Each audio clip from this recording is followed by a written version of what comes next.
He thought he had won.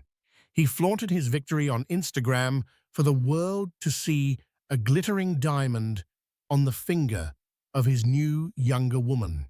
A final, public humiliation for the wife he'd cast aside. But he underestimated her. He never imagined that while his post was still collecting likes, his ex-wife would unleash a countermove so devastating, so perfectly executed, it would shatter his world. This isn't just a story about revenge. It's about a woman reclaiming her power, a quiet billionaire with secrets of his own, and the day a single social media post ignited a war that would burn one empire to the ground and build another from its ashes. The Tuesday had started like any other for Isabella Rossi. The scent of freshly brewed espresso filled her minimalist Soho apartment, a stark contrast to the sprawling opulent prison she'd once shared with Marcus Thorne. Rain lashed against the floor-to-ceiling windows, the city outside a blur of grey and yellow taxis. For the past 6 months, since the ink had dried on their divorce papers, Isabella had curated a life of quiet intention. She'd poured her soul into her art gallery, Aperture, which was finally gaining traction in the cutthroat New York art scene. She was healing, or so she told herself. The deep, jagged wounds of Marcus's betrayals were slowly scarring over, becoming a part of her history rather than her present. Her phone buzzed on the cold marble countertop, a flurry of notifications from a group chat with her closest friends. The messages were a chaotic mix of outrage and concern. "Have you seen it? That absolute bastard? Izzy, don't look. Seriously." But of course she had to look. Her thumb, seemingly with a will of its own, navigated to Instagram, to the profile she had long since muted, but never had the heart to block. And there it was. The post was a masterpiece of narcissistic cruelty, meticulously crafted to inflict maximum pain. It was a close-up shot, professionally lit, of a woman's hand. The nails were long acrylic and painted a garish shade of pink. But the nails were secondary to the rock that sat on the fourth finger. A diamond of at least 10 carats, a monstrous, ostentatious thing that screamed new money and desperation. The hand belonged to Chloe Bennett, the 24-year-old aspiring influencer who had been the other woman for the better part of the last 2 years of Isabella's marriage. The caption was the final twist of the knife. She said, "Yes, the future is bright with my queen. A new chapter begins. Shh. Engaged. Power couple. Winning." Isabella's breath hitched. The espresso cup slipped from her fingers, shattering on the pristine white floor, the dark liquid pooling like blood. For a moment, she couldn't feel anything. It was as if the shock had short-circuited her entire nervous system. Then the emotions came in a tidal wave. The familiar, gut-wrenching nausea of betrayal, the hot sting of humiliation, the icy grip of a sorrow so profound it felt like it might fracture her ribs. It wasn't just the engagement. It was the public spectacle. Marcus knew exactly what he was doing. He was painting a narrative for their thousands of mutual acquaintances, for the city's elite, for the world. He was the victor, the one who had moved on, upgraded to a newer model. She was the discarded, heartbroken ex-wife. He was winning. Her mind, a traitor, replayed a montage of their life together. The early days, when Marcus, a charismatic real estate developer with a smile that could disarm armies, had swept her off her feet. He had seemed like a dream, showering her with affection and promises of a shared empire. But slowly, insidiously, the dream had curdled into a nightmare. He'd belittled her passion for art, calling her gallery a cute little hobby. He'd gaslighted her, making her question her own sanity when she confronted him about his late nights and a lingering scent of unfamiliar perfume. He'd isolated her from her friends, chipping away at her confidence until she felt like a ghost in her own life, a beautifully dressed accessory on his arm. She remembered the night she'd found the first concrete proof. A credit card receipt for a suite at the Baccarat Hotel, a place they had once celebrated their anniversary. When she'd confronted him, he hadn't even bothered to deny it. He'd simply looked at her with a cold indifference that was more chilling than any lie. "Don't be so dramatic, Isabella," he'd said, adjusting his tie in the mirror. "It's just what people like us do." The divorce had been brutal. His legal team had painted her as emotionally unstable, greedy, and vindictive. He had fought her on every single asset, dragging the process out for over a year, a slow, methodical torture. In the end, she had walked away with a settlement that was a fraction of what she was owed just to be free of him. She had wanted peace. She had wanted to disappear and rebuild. And now, with this single Instagram post, he was trying to shatter that peace. He was trying to drag her back into his toxic orbit, to remind her and everyone else that he was the one who held all the power. Isabella sank to the floor, oblivious to the shattered ceramic and the cooling coffee.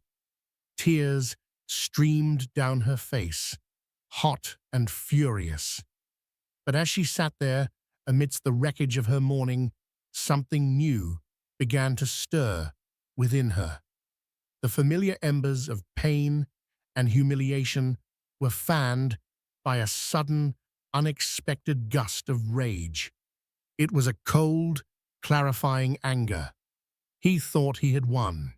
He thought this was the final move in his twisted game of chess. He thought she was a pawn he could sacrifice without a second thought. A dry, mirthless laugh escaped her lips. She stood up, her movements suddenly, deliberate, purposeful. She wiped her tears with the back of her hand. The reign of Marcus Thorne over her life, her emotions, her narrative, was over. He had just declared war. And Isabella Rossi, a woman he had so grievously underestimated, was about to launch a counter-offensive that would shake his gilded world to its very foundations. He had started a new chapter. Now, so would she. Isabella's first call was to Sophia Chen. More than just her best friend, Sophia was a partner at one of the city's most formidable law firms, a woman whose mind was as sharp as the designer suits she wore. They met an hour later at a discreet cafe in the West Village, a place with dark wood and the hushed tones of old secrets. "I saw it," Sophia said, her voice devoid of pity, replaced by a steely pragmatism that Isabella desperately needed. "The man's ego is a public health hazard. He wants to humiliate me, Soph," Isabella said, her voice still trembling slightly. "He wants everyone to see me as this pathetic, abandoned wife, while he plays the triumphant king with his child bride." Sophia took a slow sip of her chamomile tea, her dark eyes analytical. "Emotion is what he wants, Izzy. He's a narcissist. Your tears are his champagne. A hysterical, heartbroken Instagram story is what he's banking on. We're not going to give him that. So what do I do? Stay silent. Let him control the narrative." "No," Sophia said, leaning forward. "We're not going to let him control a damn thing. We're going to take his narrative, shred it, and create a new one. One so powerful, so utterly unexpected, that his tacky little announcement will be a forgotten footnote." She paused, a slow, cunning smile spreading across her face. His mistake wasn't posting the ring. His mistake was thinking he was the only one playing the game. It was Sophia who first uttered the name that would change everything: Alexander Sterling. Isabella knew the name, of course. Alexander Sterling was a phantom in the New York art world, a ghost in the machine of high finance. He was a tech billionaire, the architect of a revolutionary data encryption software that had made him one of the wealthiest men in the world before the age of 30. But he was also intensely private, almost a recluse. There were few photos of him, and those that existed were grainy paparazzi shots of a tall man with dark hair, always in motion, always obscuring his face. He was known for his staggering intellect, his ruthless business acumen, and a personal tragedy years ago, the sudden death of his wife and child in a car accident that had supposedly driven him from the public eye. What Sophia knew, and what the world didn't, was that Alexander Sterling was the silent, anonymous patron who had been buying up nearly a third of the art from Isabella's gallery over the past year. His purchases, always made through a discreet art advisory firm, had single-handedly kept Aperture afloat during its precarious early days. He'd never asked for a discount, never made a fuss. He simply bought what he loved. Isabella had exchanged a handful of polite professional emails with his advisor, but she had never met the man himself. The thought was terrifying. He was in a different stratosphere, a different reality. Why would he ever help me? Isabella asked, the idea seeming ludicrous. What could I possibly offer him? You're not offering him anything, Sophia countered. You're connecting with him. Marcus's entire world is built on a facade of public perception and loud money. Alexander Sterling is the antithesis of that. He's real power. He's quiet old money. He's substance over style. Marcus flaunts a 10-carat diamond. A man like Sterling probably appreciates the quiet elegance of a rare sapphire. The seed of an idea, wild and audacious, began to take root in Isabella's mind. It wasn't about revenge, not entirely. It was about alignment. It was about finding an ally whose very existence was a rebuke to everything Marcus stood for. How would I even reach him? Sophia's smile widened. His art advisor, a lovely man named Charles, is a client of my firm. I've already taken the liberty of sending him a message inquiring if Mr. Sterling might be available for a private consultation with the owner of the gallery he so admires, regarding a potential new acquisition. Isabella felt a jolt of nervous energy. It was happening. Sophia wasn't just suggesting a plan, she was executing it. The meeting was set for the following evening. Not at a restaurant, not at an office, but at Aperture. After hours. The gallery was her territory, her sanctuary. It was the only place she felt she could meet a titan like Alexander Sterling on something resembling equal footing. She spent the entire day in a state of anxious preparation, curating the lighting, arranging the flowers, and changing her outfit half a dozen times before settling on a simple, elegant black dress that spoke of confidence, not desperation. At precisely 8 p.m., the gallery's bell chimed softly. It wasn't a chauffeur or an assistant who entered, but the man himself. Alexander Sterling was taller than the grainy photos suggested, with a lean, athletic build. He had sharp, intelligent eyes that seemed to take in everything at once, and a quiet, almost somber intensity about him. His hair was dark, with a few distinguished flecks of gray at the temples, and his face was handsome in a way that was more compelling than classically perfect. He wore a simple gray cashmere sweater and dark trousers, no tie, no watch, no ostentatious display of wealth. He looked less like a billionaire and more like a professor of philosophy. "Ms. Rossi," he said, his voice a low, pleasant baritone, "thank you for agreeing to meet." "Mr. Sterling," Isabella replied, her voice steadier than she expected. "The pleasure is all mine.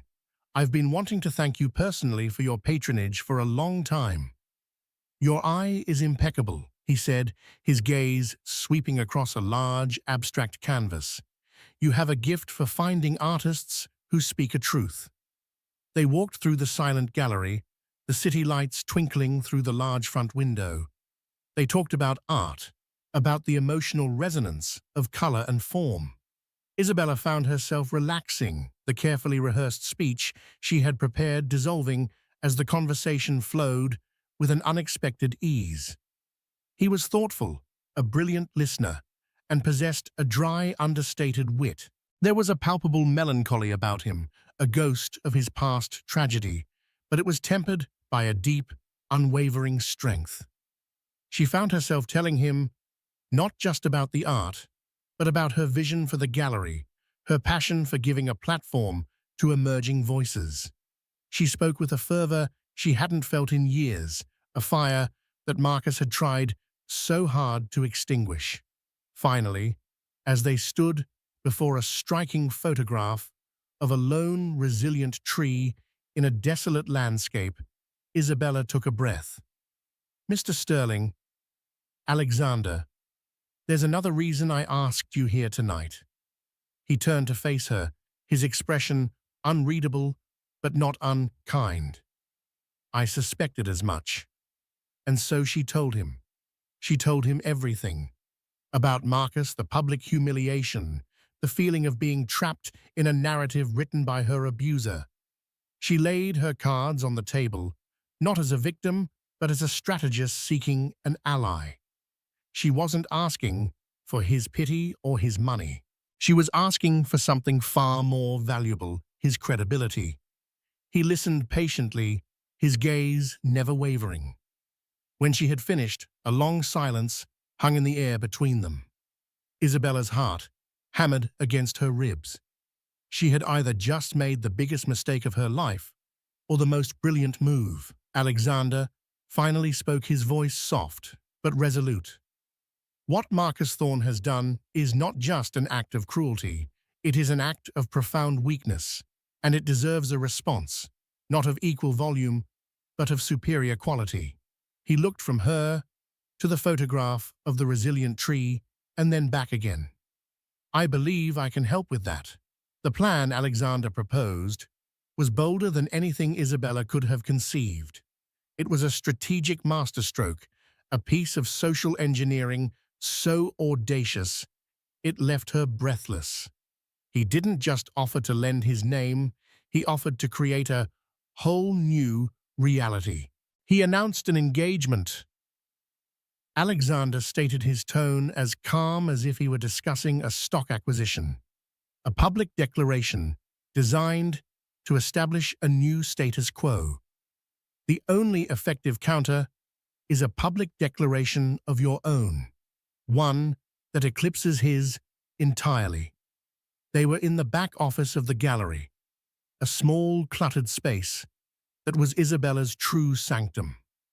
Alexander sat opposite her, not with the imposing presence of a billionaire, but with the focused intensity of a chess grandmaster mapping out his next 10 moves. You want me to pretend to be engaged? Isabella asked, the words feeling foreign and absurd on her tongue. I am proposing a temporary strategic alliance. He clarified, his choice of words deliberate and devoid of romantic sentiment. A fictional engagement. To me. Isabella stared at him, trying to process the sheer audacity of the suggestion. To you? Why would you do that? You're one of the most private people in the world. This would put you directly in the spotlight you've spent a decade avoiding. Precisely, he said. Marcus has thrown down a gauntlet in the public square.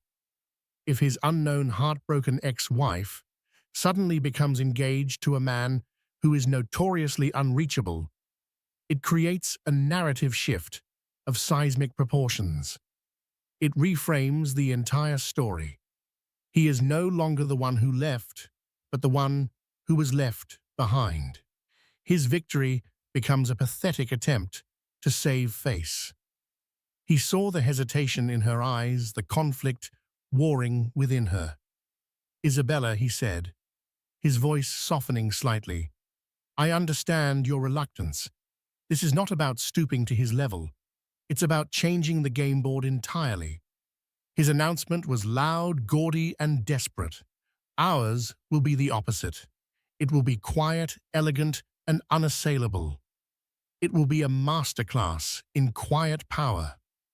Think of it not as a lie, but as a piece of performance art, played out on the public stage."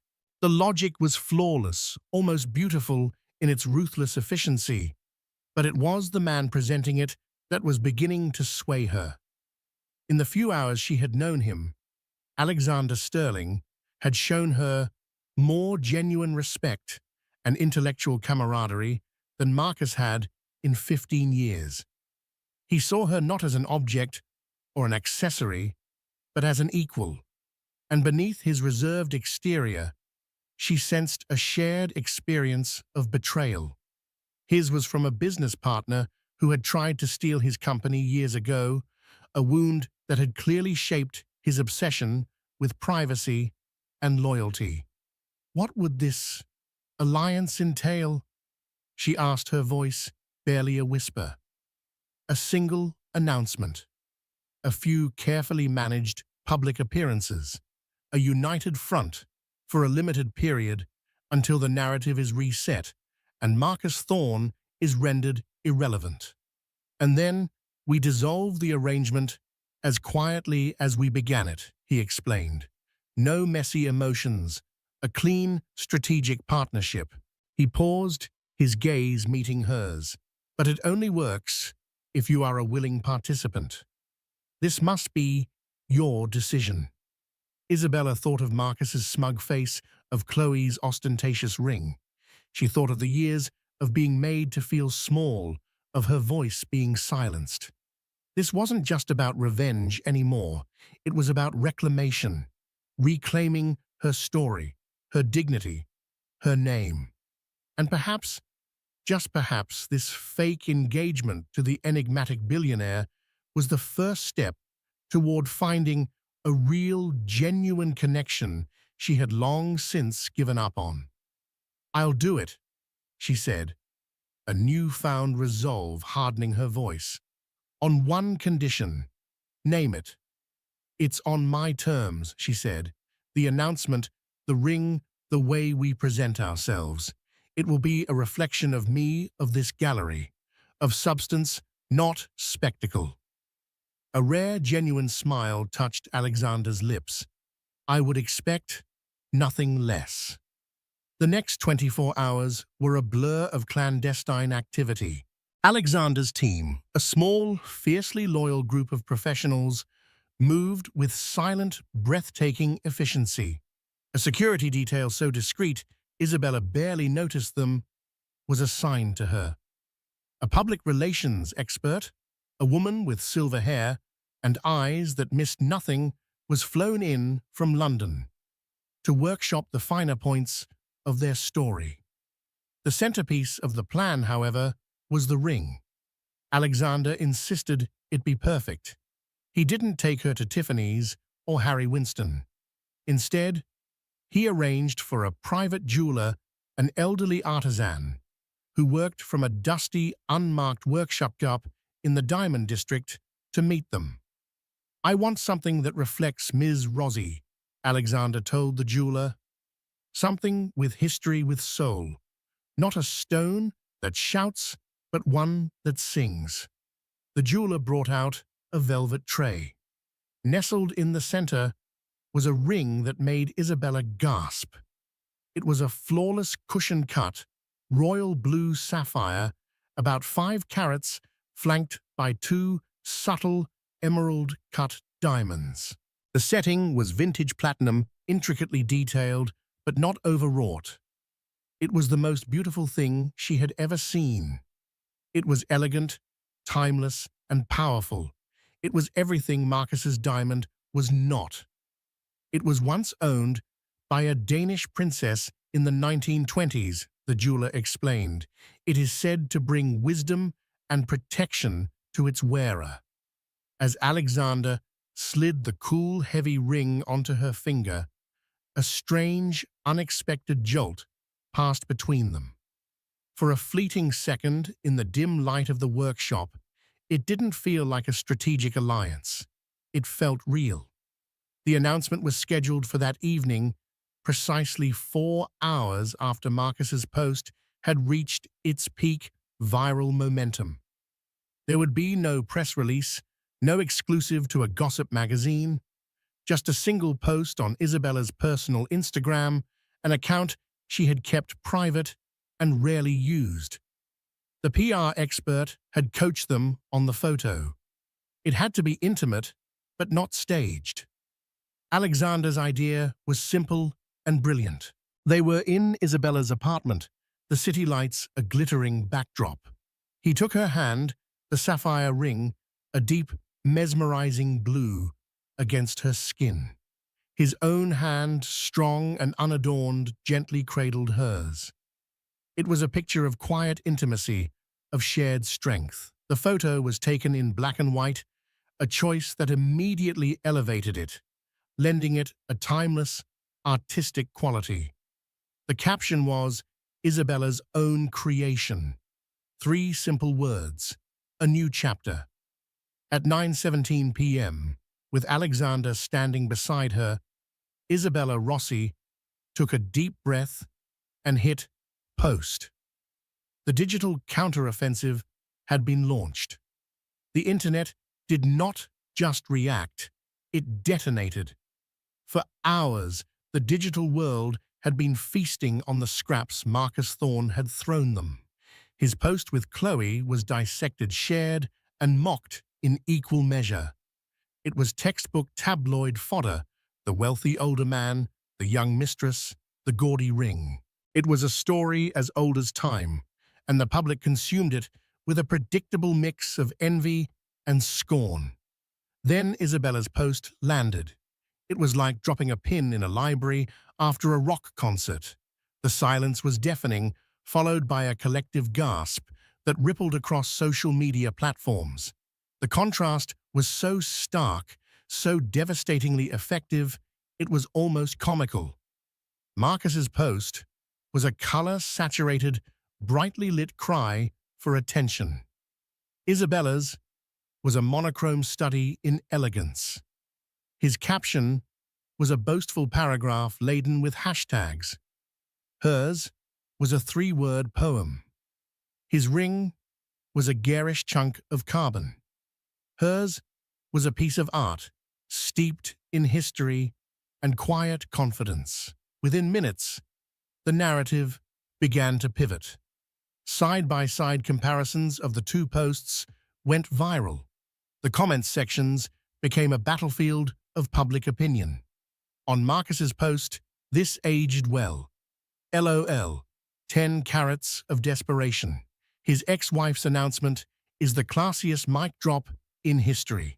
On Isabella's post, this is how you do it. Pure class. Who is he?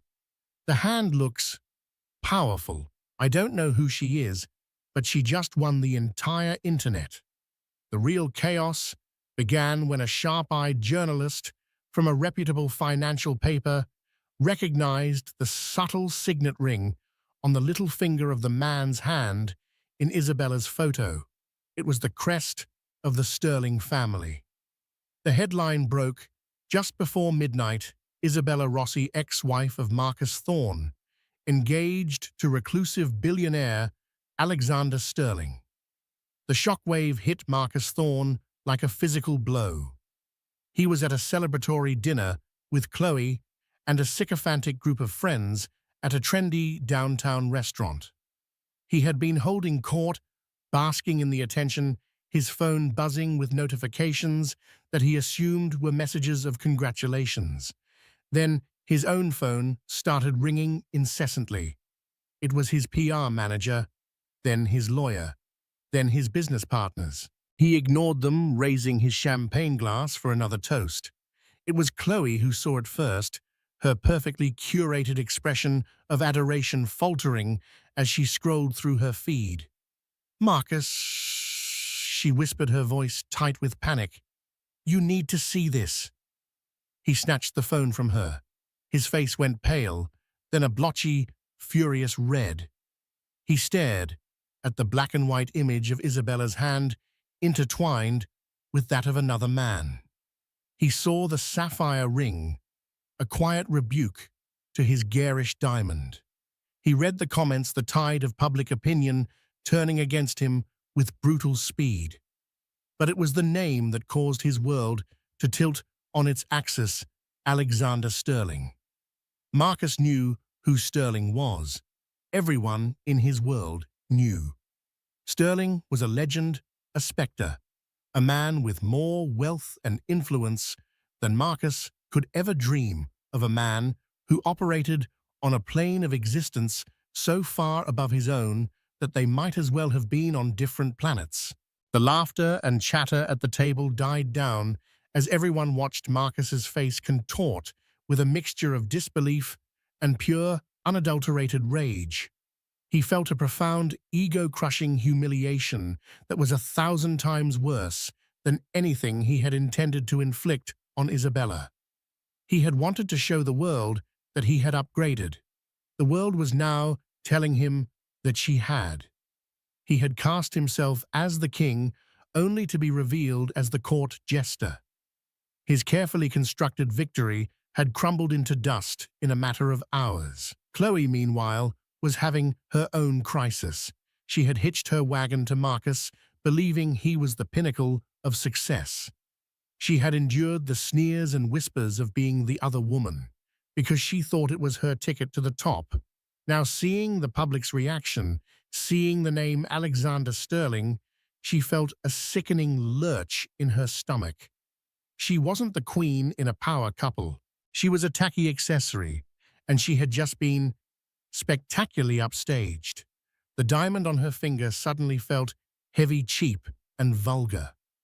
The cracks in her relationship with Marcus, which had always been there beneath the surface, began to widen into gaping chasms. For Isabella and Alexander, the fallout was a different kind of storm. They watched it unfold from the quiet sanctuary of Alexander's penthouse apartment, a stunning, minimalist space overlooking Central Park. The PR expert, the silver-haired woman named Eleanor, calmly fielded calls from every major news outlet in the world, issuing a single uniform statement: Mr. Sterling and Ms. Rossi are very happy and request that their privacy be respected at this time. The demand for privacy, of course, only fueled the public's fascination. The engagement became the biggest story of the year. Who was Isabella Rossi? How had she captured the heart of the world's most elusive billionaire?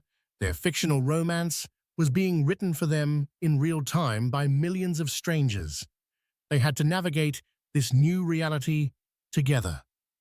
Their first public appearance was a few days later at a charity gala for the Metropolitan Museum of Art. The moment they stepped out of the car, they were engulfed in a blinding sea of flashing cameras. Alexander, who had spent years avoiding this very scene, was a picture of calm. He placed a protective hand on the small of Isabella's back, guiding her through the frenzy. Inside, they were the undeniable center of gravity. People who had once looked through Isabella now clamored for an introduction.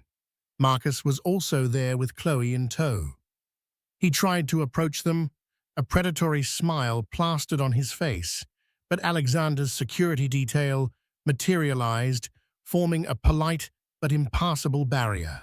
Marcus was left standing there, impotent and furious, as Alexander leaned in and whispered something in Isabella's ear that made her laugh, a genuine, beautiful sound that echoed his defeat across the ballroom. The performance was exhilarating, terrifying, and surprisingly natural. The lines between the strategic alliance and a real connection were beginning to blur. Standing beside Alexander, Isabella didn't feel like she was playing a part. She felt like she was finally becoming the woman she was always meant to be: powerful, confident, and utterly in control of her own story. The game had been changed, but it was far from over. Marcus Thorne was a cornered animal, and cornered animals were always the most dangerous. Defeat was not a concept Marcus Thorne processed well. Humiliation, on the other hand, was a potent fuel for his particular brand of vengeful obsession. The world seeing Isabella, his discarded wife, on the arm of a man like Alexander Sterling was an existential threat to his ego. He couldn't accept it. He had to tear it down. His first move was to try and dig up dirt. He hired a team of ruthless private investigators, the kind who operated in the city's grimiest legal shadows. "Find everything on Sterling," he'd snarled, pacing his office like a caged tiger. "I want to know what he eats for breakfast, who he screwed in college, where he buried the bodies. Nobody is that clean." But Alexander Sterling was not just clean. He was a fortress. His entire life was a testament to meticulous privacy and digital security. The investigators hit a wall of encrypted data, ironclad NDAs, and fiercely loyal staff. Alexander's private security team, a group of former intelligence operatives, were always 2 steps ahead. They intercepted the PI's attempts to bribe a former employee, flagged a hacking attempt on Alexander's personal servers, and quietly let the investigators know, through a series of subtle but unmistakable warnings, that they were treading on lethally dangerous ground. After 2 weeks and $250,000, the lead investigator called Marcus with a stark conclusion: "We can't touch him. It's like trying to investigate a ghost." Frustrated and increasingly paranoid, Marcus's obsession began to poison every other aspect of his life. His real estate business, Thorne Properties, had always operated in a gray area, built on aggressive leveraging handshake deals and cutting regulatory corners. But with the intense new media scrutiny on everything connected to the Rossi Sterling saga, his shady practices were no longer safely in the shadows. A hungry young journalist at the Wall Street Journal named Ben Carter smelled blood in the water. He began a deep dive into Thorne Properties, starting with the public spectacle of the dueling engagements.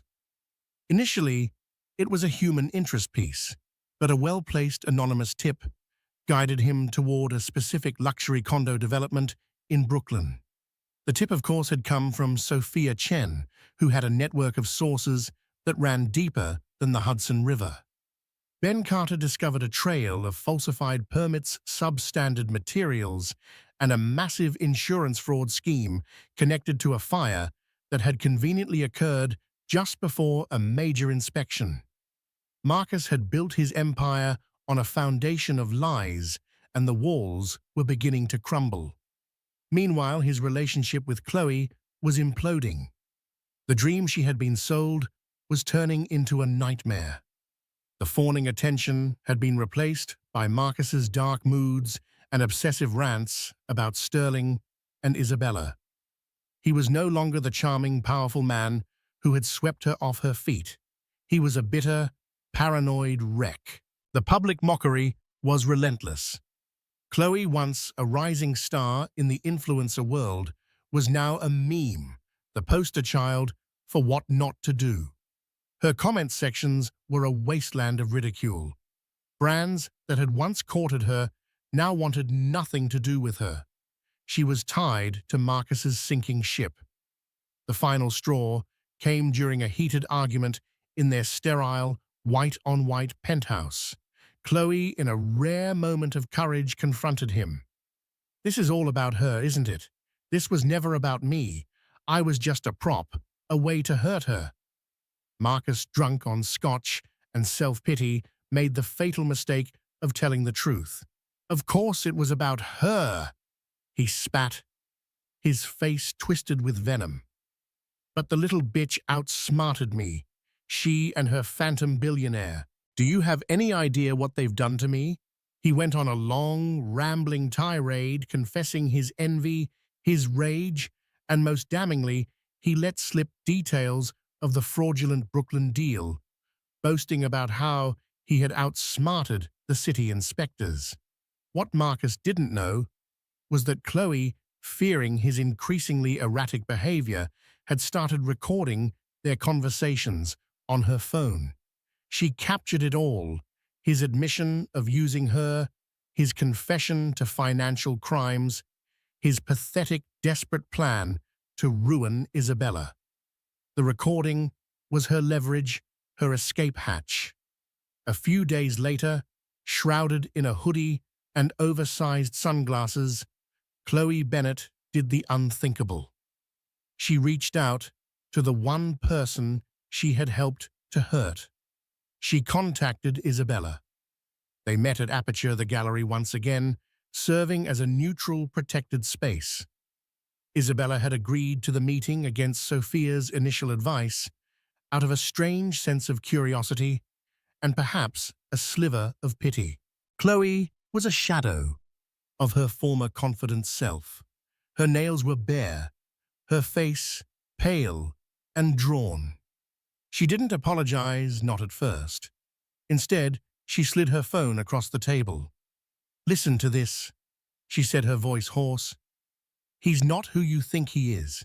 He's a monster, and he's going to drag everyone down with him." Isabella listened, her expression hardening with each word of Marcus's recorded confession. It was all there. The cruelty, the criminality, the pathetic wounded pride that drove him. It was a portrait of a man completely unraveling.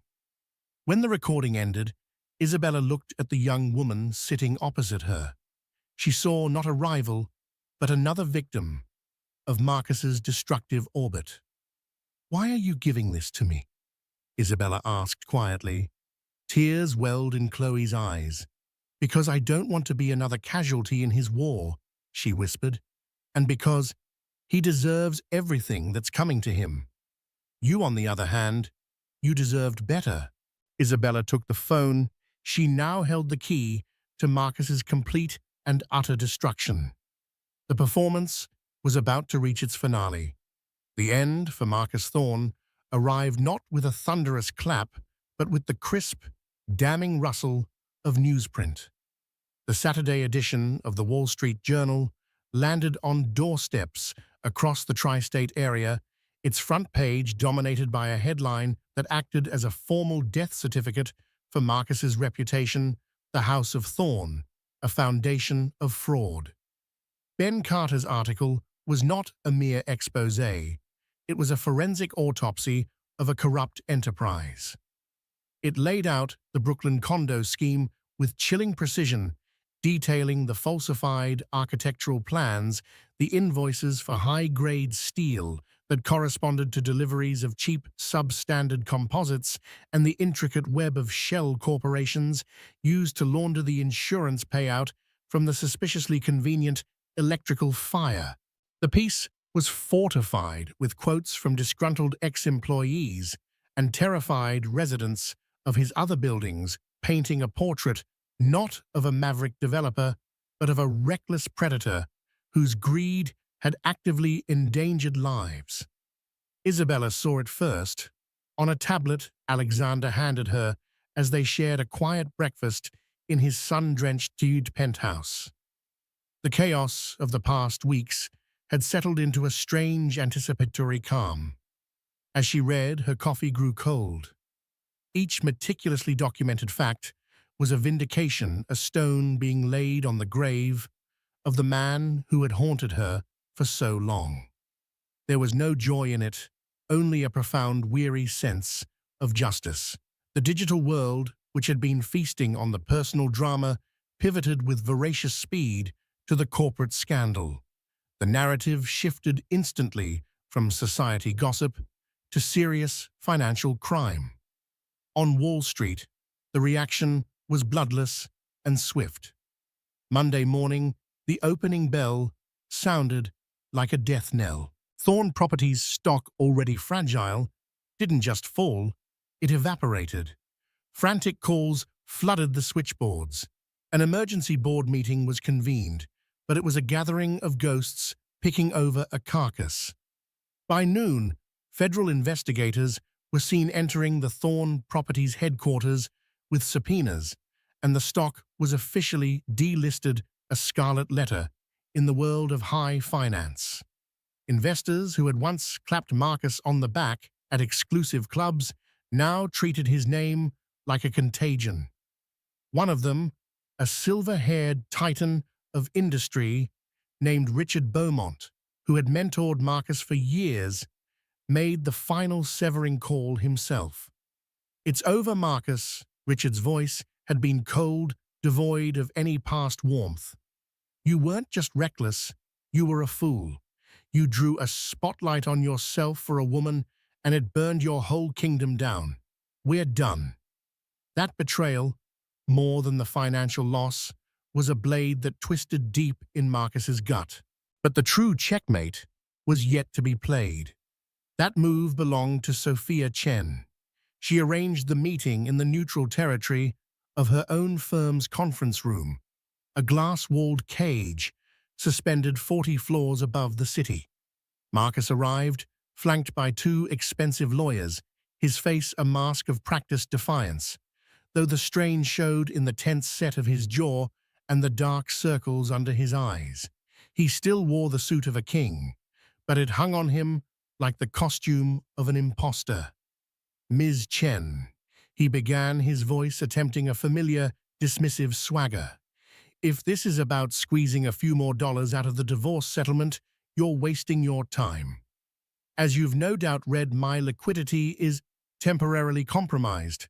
Sophia smiled, a slow, predatory curving of her lips. She didn't respond immediately, letting the silence stretch, letting him stew in the sterile, air-conditioned quiet. "This isn't about a few more dollars, Marcus," she said, finally, her voice soft, but carrying the weight of iron. "This is about a full and complete accounting." She slid a copy of the Wall Street Journal article across the vast mahogany table. "The district attorney is building a rather compelling case based on this. Falsified permits, insurance fraud. These carry significant prison sentences." Marcus's lawyer interjected, a man with a booming voice. "My client has no official comment on that baseless journalistic speculation." Baseless. Sophia raised an eyebrow. She leaned forward and placed a small, innocuous-looking digital audio recorder on the table. With a click, the room was filled with Marcus's own voice, thick with scotch and seething rage. "Of course it was about her. The little bitch outsmarted me. Do you have any idea what they've done to me?" Marcus froze. The blood drained from his face, leaving behind a sickly gray pallor. His lawyers stared at the recorder as if it were a venomous snake. The recording continued, Marcus's voice boasting about the fraudulent Brooklyn deal, about outsmarting the inspectors, and then the most damning part, his confession that the engagement to Chloe was a calculated ploy to inflict emotional torture on Isabella. "I was just a prop, a way to hurt her." Chloe's recorded voice whispered.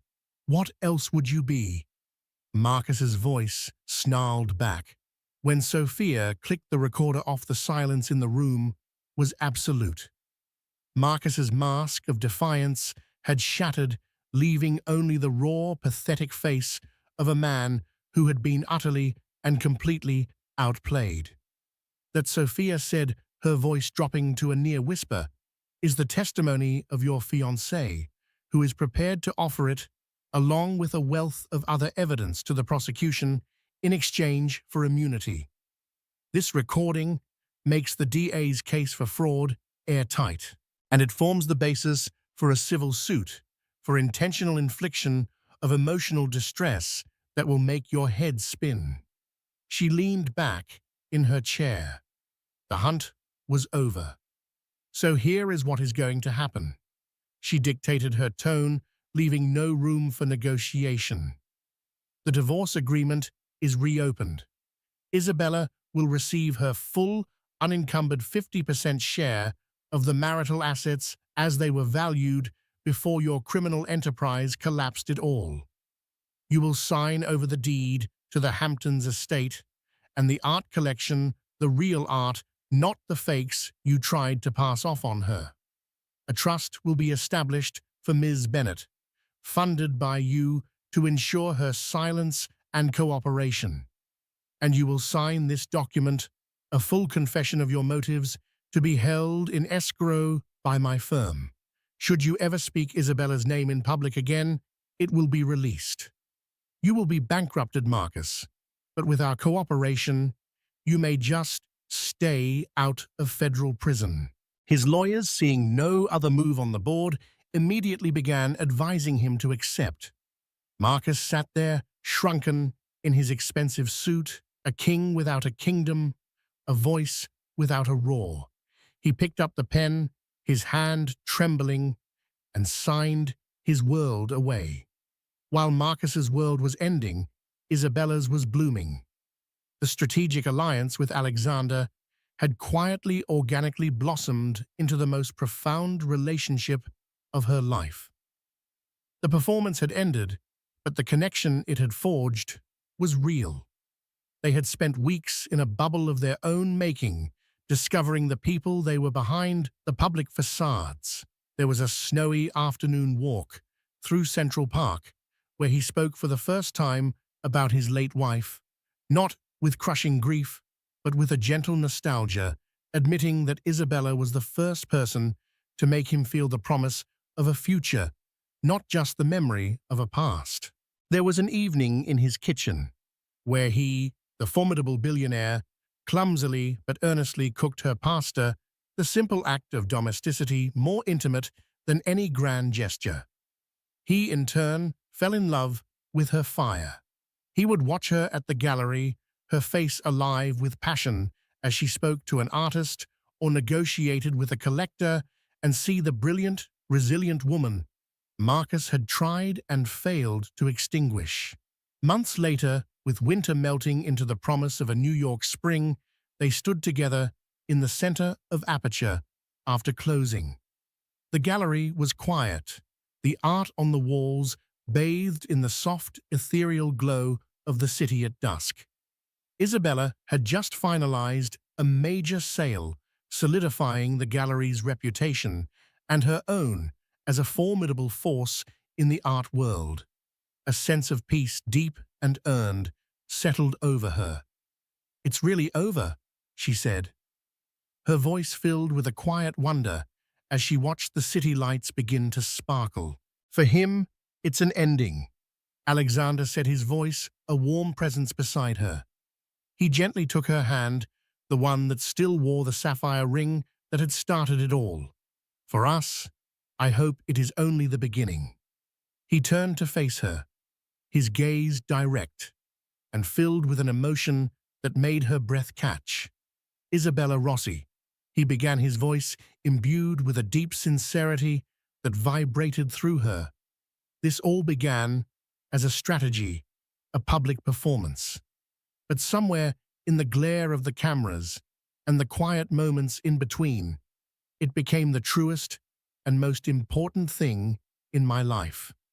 You brought me back from a long, gray exile, and you showed me what it felt like to truly live again. I am no longer pretending." To her astonishment, he knelt, not with a flourish of theatrical drama, but with the humble, heartfelt reverence of a man bearing his soul on sacred ground. He looked up at her, the powerful, reclusive Alexander Sterling, completely vulnerable. "I love you. Not the idea of you, not the woman who helped me in a strategic game, but you. Your strength, your passion, your heart. Will you do me the incredible honor of turning this new chapter into our forever story? Will you marry me, Isabella, for real this time?" Tears, not of sorrow or pain, but of pure, unadulterated joy, streamed down her face. She looked at this incredible man, her ally, her partner, her best friend, her love. She had started this journey simply trying to survive, to reclaim her own story. She never dreamed it would lead her here. "Yes," she whispered, her voice choked with emotion as she sank to her knees to meet him. Yes, 1,000 times yes. The final pathetic epilogue of Marcus Thorne played out in a cramped, squalid apartment in a forgotten corner of Queens, the air thick with the smell of stale takeout and regret. He was unshaven, his once impeccable suits replaced by stained sweatpants. He scrolled aimlessly on a cheap, cracked smartphone when a news alert from a celebrity magazine appeared. It was a photograph. Sun-drenched and vibrant, it showed Isabella and Alexander on a cliffside in Italy. They were laughing, caught in a candid moment of pure bliss. She was radiant, her face tilted towards the sun, the very picture of a woman deeply and truly loved. The headline read, "A quiet, I do," inside Isabella Rossi and billionaire Alexander Sterling's private Italian wedding. Marcus stared at the image, a portal to a universe from which he was permanently banished. He saw the genuine love in Alexander's eyes as he looked at Isabella, a look of adoration Marcus himself had only ever been able to feign. In that single, crushing moment, the last vestiges of his narcissistic delusion crumbled.